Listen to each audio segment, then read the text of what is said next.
All right, all right. We are back. It's the David McGee Show. And today we are discussing something that our family faced, and I suspect most every family listening has faced it in one way or another.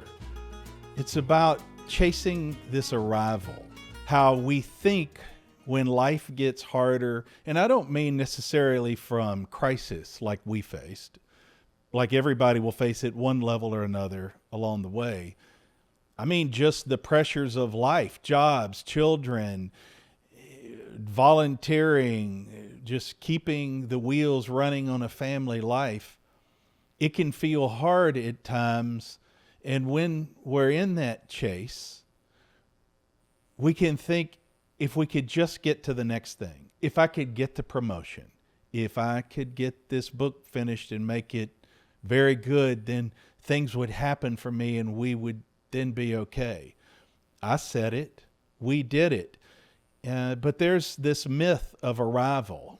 You can keep pointing to the things. If we could just get to the end of the semester, if we could get the new house, if. But often it never pays off. It's the myth of arrival. My wife, Kent McGee, is here. We're getting pretty good at this.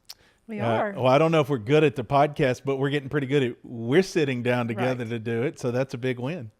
Right. Always good to have a good conversation. Yeah, I mean, the thing about marriage and conversations is we've been having them now. We've been married for 37 years. Slight interruption in there at some point. Dated for some years before that. So that's about 4 decades of conversation. And we're still learning. Oh, yes, for sure. For sure. So the myth of arrival, when we look back at what went wrong, because we've done that. It's not that fun. It's not that easy. But when you're where we are now, where we're in our late 50s and we have grandchildren, and so far we've survived. You don't know what storms are to come, but we've survived some devastating storms. We have to look back and assess and think what happened. And when we do that, I see, again, while our circumstances got severe, some of that we could have headed off. We got lost in chasing. I certainly did. In looking so much to the next thing, thinking, I can fix this. I can fix this. I can fix this. When in fact, I'm not sure I could. We just had these big dreams when we got married, and when the pressures of life can't hit us, I didn't always know what to do with those. But I know so many people listening are not alone, and I hope whatever value we have to shed on that can help them, because it was painful. It's not always crisis, but it can be very painful when you feel like you're getting lost in the chaos of life. Right. Well, you always start, I know we did, you start a marriage, you start that, your grown-up life with such a naive mind that you have this image and this idea and this dream of what you want your life to be, and we're brought up with that. We live in the greatest country in the world, and anything's possible. And with enough hard work, with enough determination, anybody can be whatever you want to be, which to a degree that is true. But you don't know what you don't know at that age, and there's just a common naive mindset because you don't know, and we had that, and I think a lot of people do. And so much of life is learned through experience. Unfortunately, a lot of wisdom comes from life, from, going through death and birth and suffering and all of those things that are really the only way to get true wisdom and transformation that happens when you just move through life and, keep your head above water, hopefully, which, I think we have now at this stage. But there's so much wisdom that you'd love to be able to go back and give, our we married young. We were in our early 20s when we married. Seniors in college. Yeah. And so, understandably so, there was just a lot to learn. But inevitably, life is going to give you some hard circumstances, that come your way. And we're not necessarily talking, again, this is relatable for all couples, because what happens is, and the studies on this are pretty clear, that late 20s, mid 30s.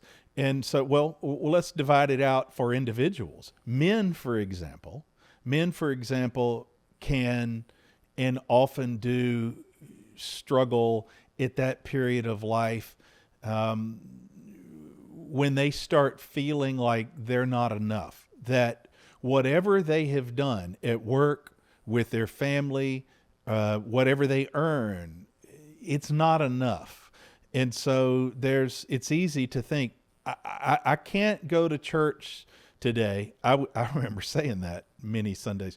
I need to focus on this project I have so I can get this done, so I can fix everything, and then it will be okay.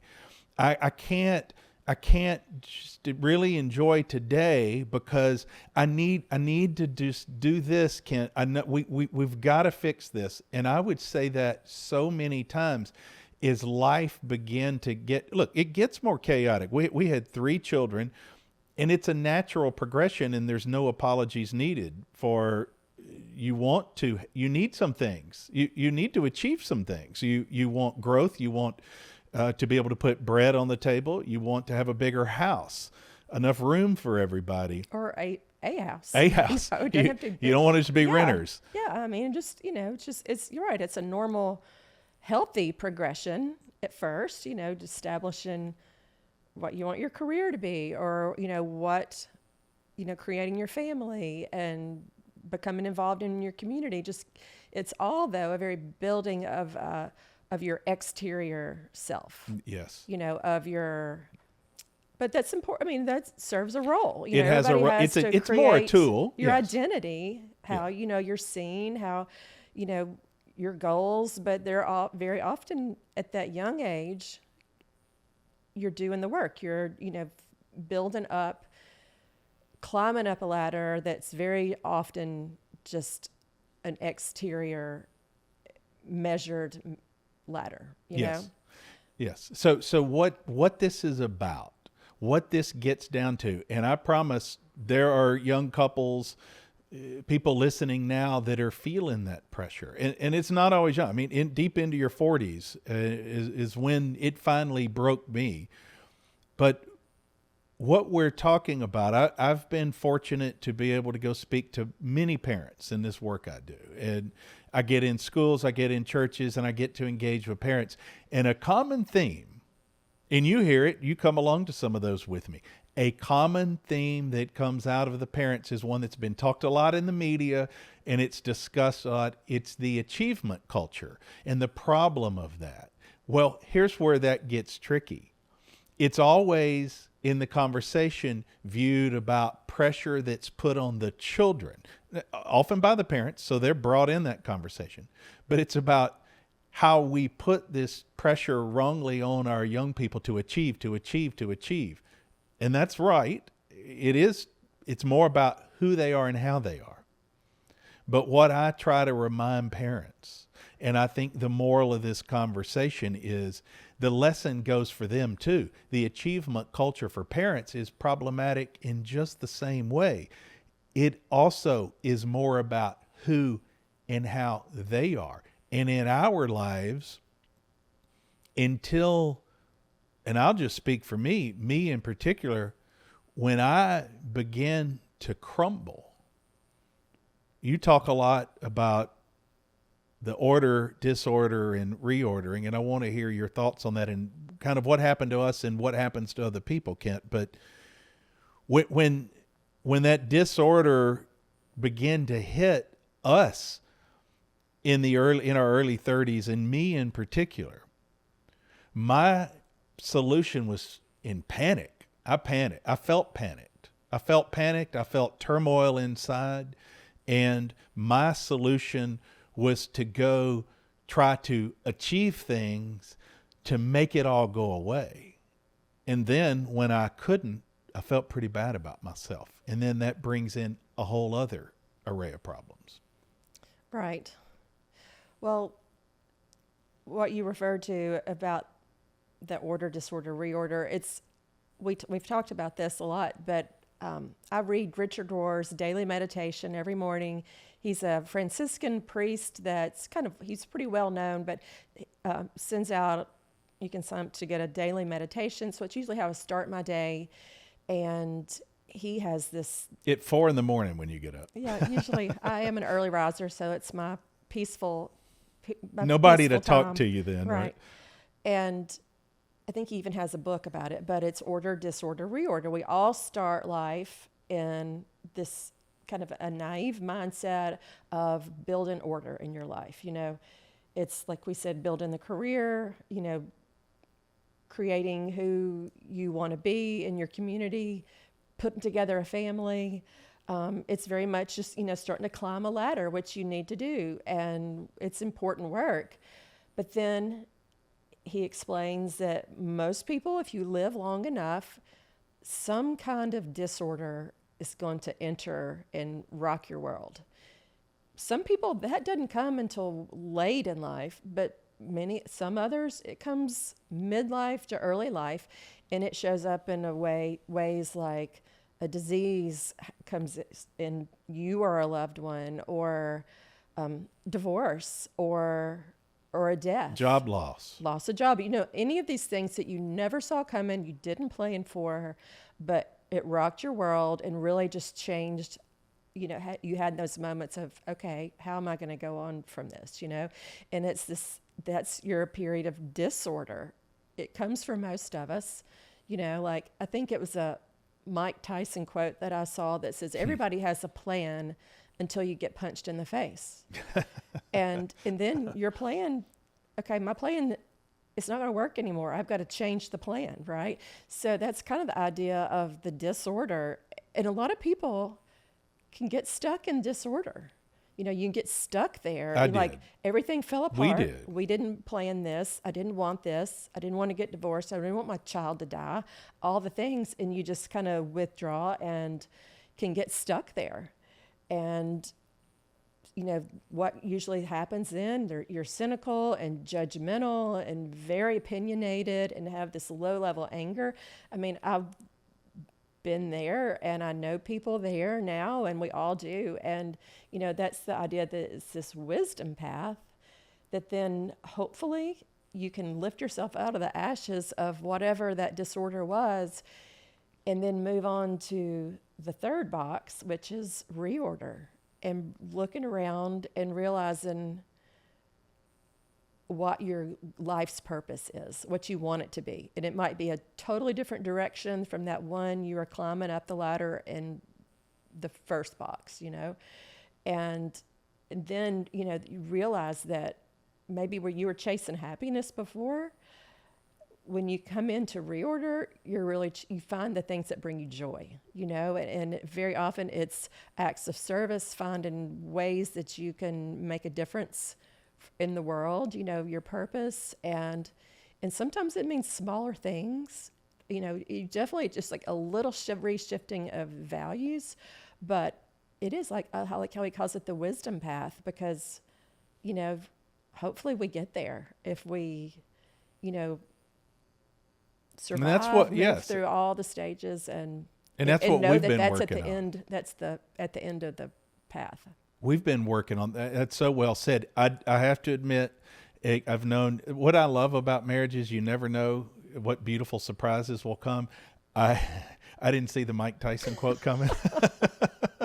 Don't I quote Mike Tyson all the time? I've known you 4 decades. I have never heard you quote Mike Tyson. It's but a good quote. It's a phenomenal quote. It's a phenomenal. What was it again about punch in the face? Everybody has a plan until you get punched in the face. Everybody has a plan until you get punched in the face. There's no question about that. And I think that was me. And that's why cultivating resilience is so important. I wasn't resilient, and I'm resilient now, more resilient. I have to work at it. I'm still cultivating it and developing it. But when when life got hard, when, for example, our children began to face things as teenager, our two oldest sons, I was self-medicating with substances, numbing out all the arrival that I was chasing that never paid off for me. And then I'm still trying to do what a lot of parents do. I'm hanging on the achievement of my children.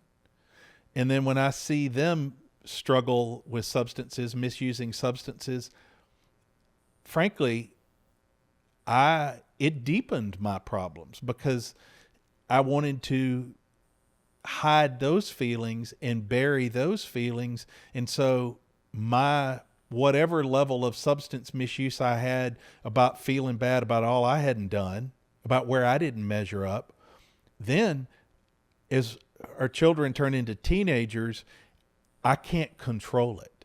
And things are beginning to happen. Here's what we now know. They're emulating my behavior. They're doing what they've learned. They're in that generational pattern of hand-me-down pain where they were doing the same thing I did. But from my perspective, and I didn't quite I say I didn't understand it at the time. Truthfully, to a degree, I think I did. I remember feeling when that happened, our sons did that, began to misuse substances. And I remember feeling doubly like a failure as a parent. And I did get to apologize to William for yelling at him for substance misuse when he was a teenager. And I'm so thankful. One of the last weekends we were together, we made peace over that. And he accepted my apology, or I'd really feel some pain. But I lashed out in anger at him over what I couldn't control because I was feeling like a failure.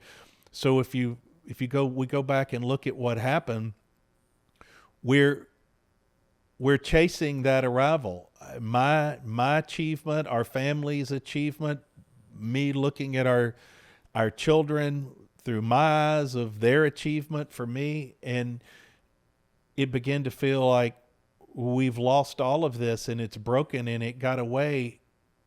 And it's so funny because I tell people, all the young people in particular, when I see young people, and you've heard me say this to them, Kent, when I'm talking to them, I'll have a 17-year-old say, "Oh, Mr. McGee, I've totally messed up. I've just messed it all up," as in there's no going back. And I usually want to hug them and say, oh, it's not too late. Right. It's not too late. And I felt like when it finally crumbled and broke in my 40s, I remember thinking, it's too late. I've messed it up for good. The truth of the matter is, I could have fixed it in my 30s. I could have fixed it at 31. I could have fixed it at 32, 33, 34, 35. I could have fixed it all. I could have begun to reorder at any time. Right. Well, I just feel like the whole conversation is just kind of a deep dive into what is a midlife crisis. Because I think everybody at midlife, you might have a crisis that you come apart, totally lose your, way. Your crisis might be that you just are at the top. I think it brings more understanding to a midlife crisis. Like you might be just that you're kind of at the top. You feel like you've been climbing that achievement ladder for a lot of years at this point, saying you started out of college or in your 20s. And by the way, it's exhausting. Yeah, and you're kind of getting some degree of exhaustion and looking around and going, there's always another rung. I'm never going to get there, and there's not like this big prize at the top. Or you might kind of be falling into the disorder and realizing that you're reaching for an extra glass of wine every night or an extra glass of bourbon or whatever your vice is, and, trying to just escape your life that might be uncomfortable. And from all that chaos, like dominoes, it starts affecting everybody around you, your family, your spouse, your then job, and your community, the way you show up and the people that you affect. And it all, I feel like so much, if we just had this understanding, like when we were in the middle of it, you feel a little bit like you're just the caboose on a train, and it's just kind of, you're on this wild ride. And I feel like, because in a way that we're just a little unprepared, or I just feel like we were. And that's always, if, I had advice to give, Well, I think we were. we, just understanding the flow of life, and there are going to be hard times, and, having a community of support, and spiritual practices that And make you yes. stronger, all the things you can do to keep your feet on the ground, and to keep your, heart open, and your head up, and your eyes on, where you want to be when you then start to reach later in life. It's the who and the how that I talk about, that I said at the beginning. And that's what I tell parents all the time about their children. Okay, sure, you want them to win. You want them to make A's. And there's nothing wrong with that, especially if it's what your child wants. But at the end of the day, who and how your children are, then when they get the achievement, believe me, it's so good. It's the same for parents. And as I look back at us, we lived we were social, and it felt so normal. But as I look back, I guess it was a fast track. It was the typical thing of we're in our 30s, and we have 3 children, and there's parties, and we're at the club, and we're at friend's house, and we're laughing. And it's not that there was no fun in there. There was fun in there. But you recall this. You remember some of our most precious days when our children were young, and we weren't at parties, and everybody's cuddled up watching a movie, and we've made popcorn, or you've made dinner, and it's just us. And, maybe we took a walk around the block. Such a simple life. Well, you remember those days? I barely drank at all. Right. I would have people, family members. We didn't keep alcohol in our house. No. And people would offer me drinks, and I say, no. I remember we go to family events and stuff, and sometimes somebody would say, don't you want a drink? And I was so bought in on this family, and I wanted to be in tune with you and our children. And I remember you shocking people or make people scratch their head a lot when you would go to sporting events like Yes. football and such. And a lot Right. of people drink regularly with that. And you were like, you were too big of a sports fan. Well, I didn't want, right. I want to watch the miss game. anything, to be not Sure. 100% focused on the game, which was funny. But it just shows how, we live in alcohol culture, and we are living a soaked alcohol culture. It's normalized. It's what we're shown on every movie, every commercial, this glamorous. If you have a glass of wine in your hand, if you're at any kind of a social function, or you're not, or a beer, or and if you're at midlife, and somebody's been to work all day, and somebody's been chasing the kids, and you sit down and you make drinks. Well, what happens is, and what happened to me and what happened to us is, the volume of those drinks, like we didn't really drink, but then you think, oh yeah, well we're exhausted from chasing all these things of arrival. We've been chasing all these things. When we get this, when we get that, when we get that, and we're exhausted by it. So you sit down and you think you've earned drinks, and it's part of the arrival, because it for that moment, it hits your dopamine, and in that moment, it all kind of melts away, and you get a little bit of a rosy glow, and it feels like you're arriving at that moment. It's all fleeting. That moment is fleeting. It's little bits of happiness. When the thing you chase, when you get it, it lasts for just about a minute. I remember Nick Saban talked about, if we're going to talk about Mike Tyson, we'll go to Nick Saban, but he would win a championship, and by midnight that night, he's feeling the anxiety and thinking about next year's team. He didn't go hop on a boat and just celebrate the victory and quit thinking, because it was fleeting. It was fleeting. it was all about next year's thing. And that's why happiness for humans is, when we chase that, it's shallow. Joy and flourishing comes from something much deeper. And I guess it's not like, I remember, we didn't really know the preacher who gave us the obligatory marriage counseling when we got married. I still remember him talking about a few of those things, that it was part of his job to do. So we didn't know him that well. So I'm sorry. I should have invested more in it, because what he said, even though I didn't know him, as I look back, he was right. Everything he said was right.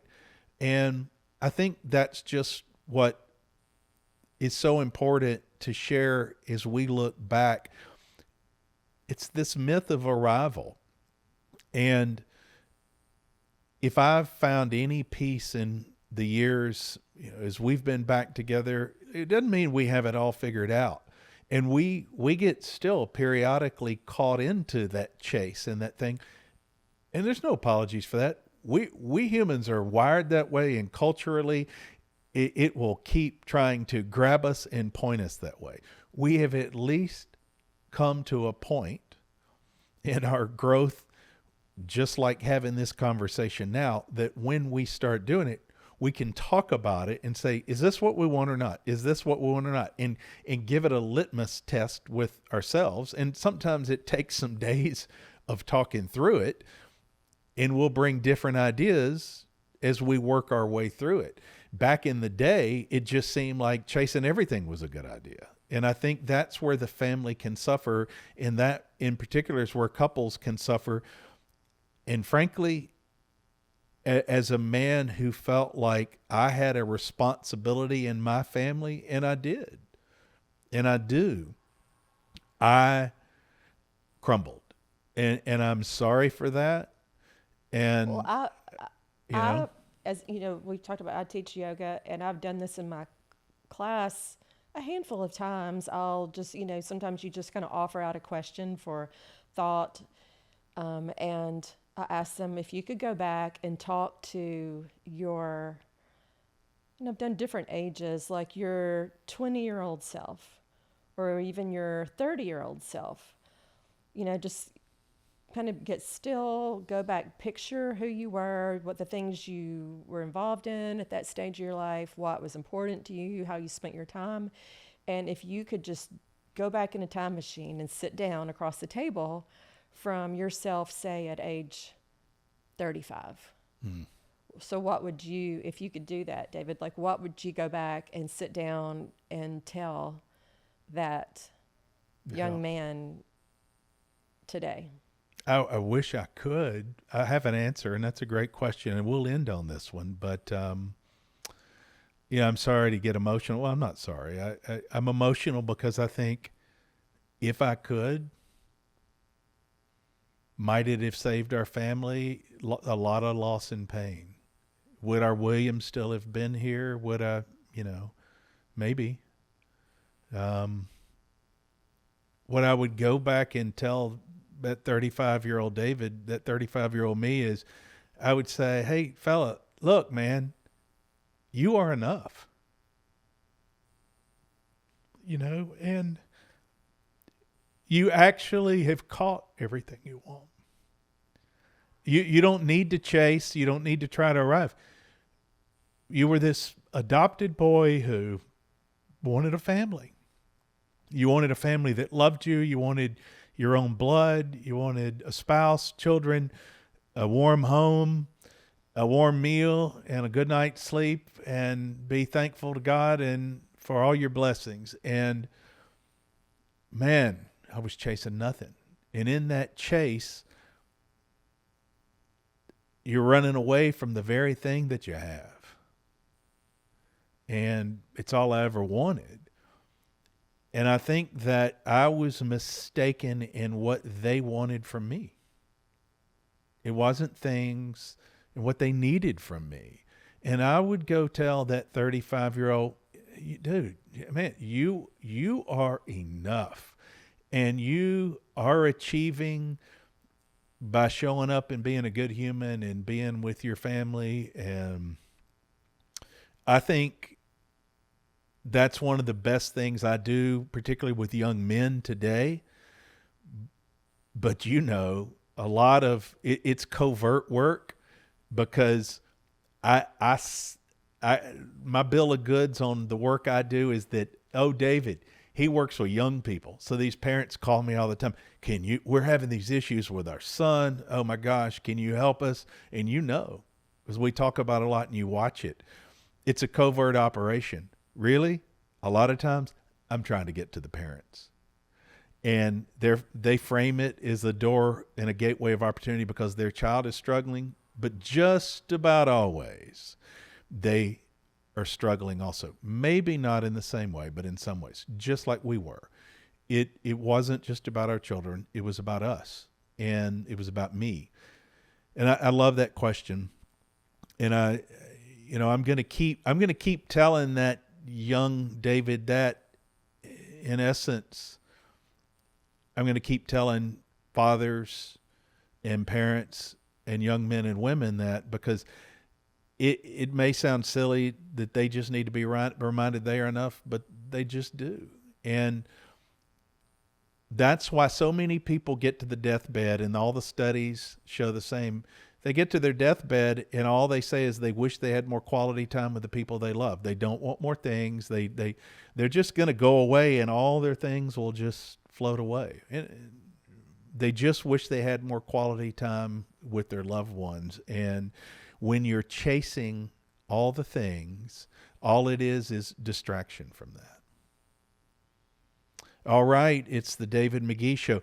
If you've heard anything in this episode, if you have any friends who are at that stage where they're struggling right now, share this episode with them. Share this episode with them. You can follow us wherever you watch or listen to podcast, and I hope that you will come back and see us for the next episode.